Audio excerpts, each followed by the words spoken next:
Hi, my name is Kees, and these are 3 practical ways to surrender to life. So, what is surrendering to life, first of all? Well, it's surrendering to a bigger intelligence. It's surrendering to God, you could say. It's surrendering to that which you really are. You could say the bigger self. And it's surrendering. What do you surrender when you surrender to life? And that is, you surrender your ego. You surrender your personal preferences, your need for a certain outcome. You surrender your ideas, your solutions, your sort of the side of yourself that insists on a certain result. So why would you do that? Because you're a madman like me. No, it's because you see that life is actually your spiritual teacher. That means your teachings come by allowing life to flow. And a beautiful book about this, which I'm rereading for the 3rd time, is The Surrender Experiment by Michael Singer. It's a beautiful book about his life story, about how he surrendered to life.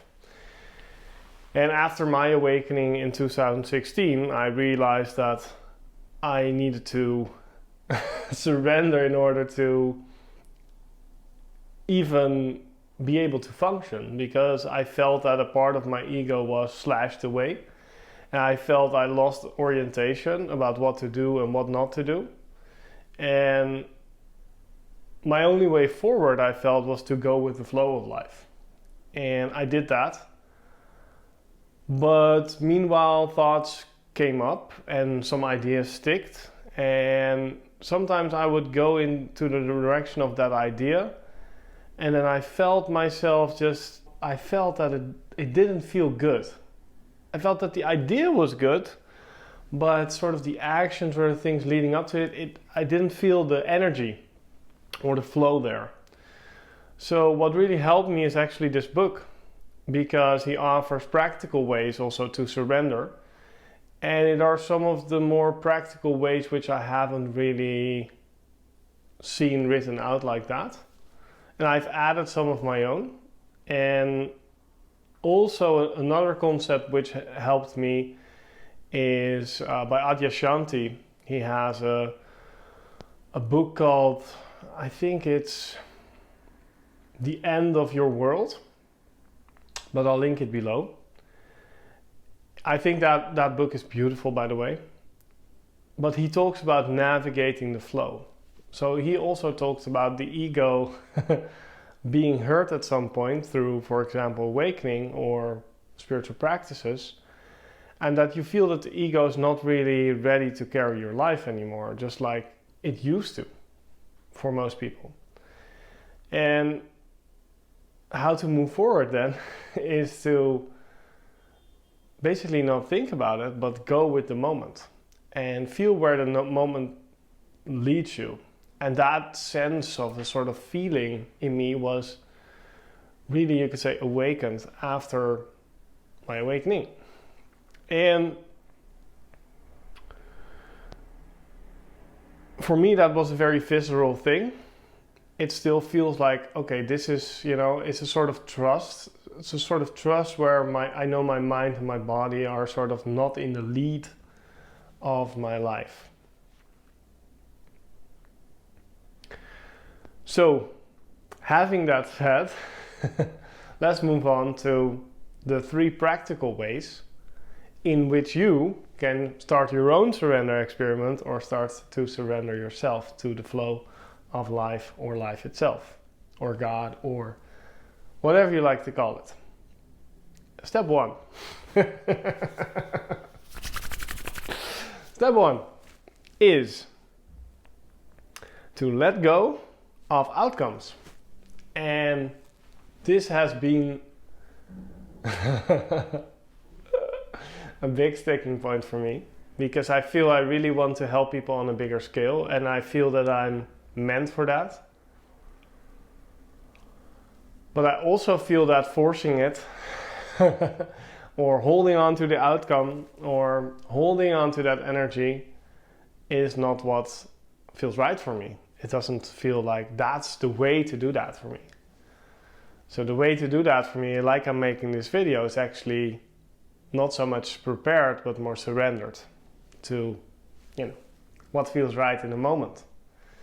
And to let go of outcome, I think, is a super important thing, which was also named in, the biggest or most famous Hindu text called the Bhagavad Gita.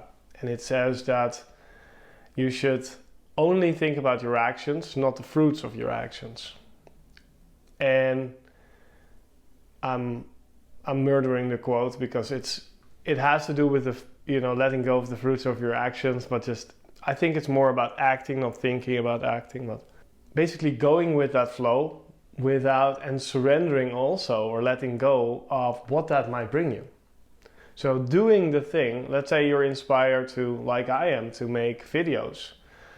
I don't know how many people are going to watch those. And some videos I have currently only have like 3 views, but others have like hundreds of views. So I'm not making it for an outcome. I'm not making it for you to watch the video. I'm just making it because I like making it. And somehow I feel called to do that. I feel called to make these videos. And I don't know what the fruits will be. If I look at the fruits now, then I don't really see, I'm touching maybe a few lives, but yeah, I don't know if that's worth all that effort. And what I do know is that I'm going with that flow, and that feels really right to me. So letting go of the outcome is really important. It's really important to surrender, because if you're thinking about an outcome, that can sort of pivot you away from your natural flow or your natural navigation, because you're starting to think about, but if I want to do this outcome, then, Gary Vaynerchuk or some guru said, I need to do this X, Y, I need to be on Snapchat, I need to be on, So, yeah, then I did that for a while, and you don't get anything done that way, because you just go from platform to platform and nothing happened. And also there's no energy there, because it's not in accordance with life's flow itself. So number 2 is to let go of your personal preferences. Let go of the opinions of your mind. Let go of your ideas about it. Let go of how you want it to be. For example, I love communication, and I can be strict to my girlfriend when she's communicating in a way which I really don't think that is right. And it's not about her being an asshole, it's just, using words that I don't like. Then I can sometimes, for example, judge that, which I don't like about myself. But that's a perfect scenario in which I should let go of that personal preference of how to communicate, or the words she picks. And then we just have a naturally and harmonious conversation, because I'm not minding the words, right? I'm letting go of that personal preference of how to say something. And that makes things a lot easier. Also, personal preference might be that outcome, but also it's about how to do it. It's about, should I be on Instagram? Should I be on Snapchat? It's about, should I be, do my day like this? Should I be productive or not? Should I, all these questions where we have all these personal preferences. I don't want to do this, I do want to do this. And they're actually stopping this life flow of just expressing itself through you, as you could say.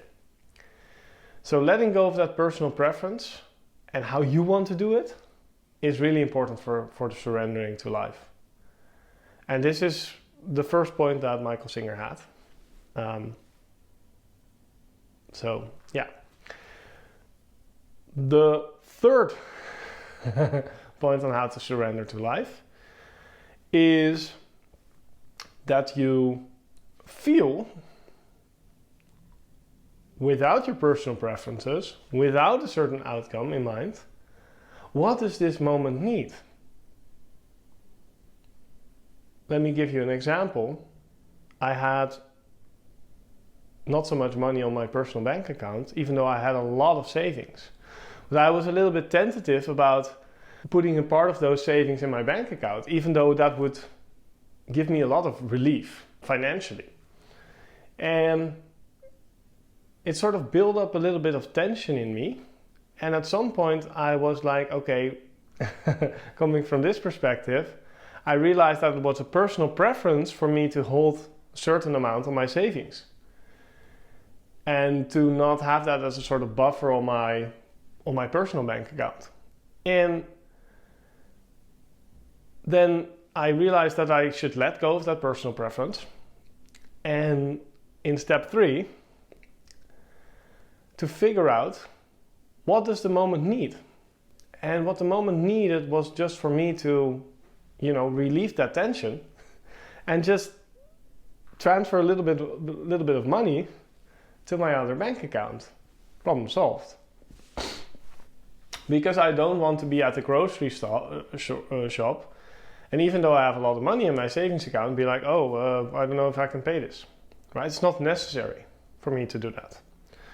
So I'm relieving that tension, I'm surrendering and seeing what does the moment actually ask from me. And the idea behind this is that life's intelligence, or the big self, is bigger than the small self, than the personal preferences. Is more important, more powerful, bigger of a teacher for you. So the teaching I'm getting from that is basically to let go of financial pressure, to be easy with money, to be more relaxed with money. And that's something which is actually really important. I think another example is just for work, which he gives in the book, Michael Singer, because this was his second point, is to look at what people ask of you. So he was a yogi who just wanted to be in the woods, but he realized that his mind was actually hindering him. His self-image of being a yogi alone in the woods was hindering him. So when people came and asked him, can I, meditate with you, or can I, build my house here, or, things like that. He was sitting alone in a piece of land that was his. Then he noticed his mind saying, no, and I don't want this, I'm a yogi in the woods and blah, blah. But he's like, okay, I surrender that personal preference and see what feels natural. And actually the most natural thing is to say yes. To say yes to life as a teacher, to let go of those personal preferences actually. Because by acting on it, by saying yes, by having somebody next to you meditate, by having somebody else build a house on your property, it actually eliminates or destroys a part of your ego that really wants to hold on, right? In this case, to the land or his self-image of being a yogi alone in the woods. So in this way, I've made some plans in my career, which I felt were not really feeling right or clicking. And then a big turnaround for me is the feeling, which I recently had, is the feeling, how can I serve, right? How can I, what is actually asked from me? How are people asking me to serve currently? And how can I serve that? How can I, and where do I actually feel the energy to do something? So how can I serve, or what, how can I help the people around me, or what does the moment actually ask from me? What does life ask from me, instead of me forcing onto life something, right? An agenda, a career, actually seeing what life wants you to do and to surrender to that, to go with that. And I think another example just from my life is a little bit maybe less mental to think about what does the moment need, but to more feel, where is the energy in the moment?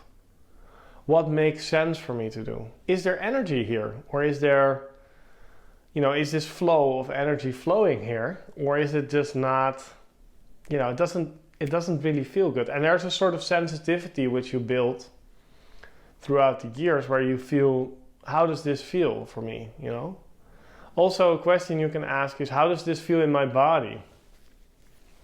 So imagining two choices and feeling how does that, reflecting and sitting with that, feeling how does that feel? And you can easily sense in that way, especially with some practice, where you feel free, where you feel the body being lighter, where you feel your whole system being alive. Because the idea is not to force the system to do something, but just go with the system. Go with life, go with the body, go with the mind. Instead of going against it all the time or forcing something on it. So those are my 3 steps. And also, the last 2 were Michael's steps, but those 2 really helped me. And I think that was a beautiful addition for me onto navigating the flow of life. So I wish you much love. And if you want to see my navigating the flow of life video, just click below as well. Much love to you, my friend. See you in the next video. Bye.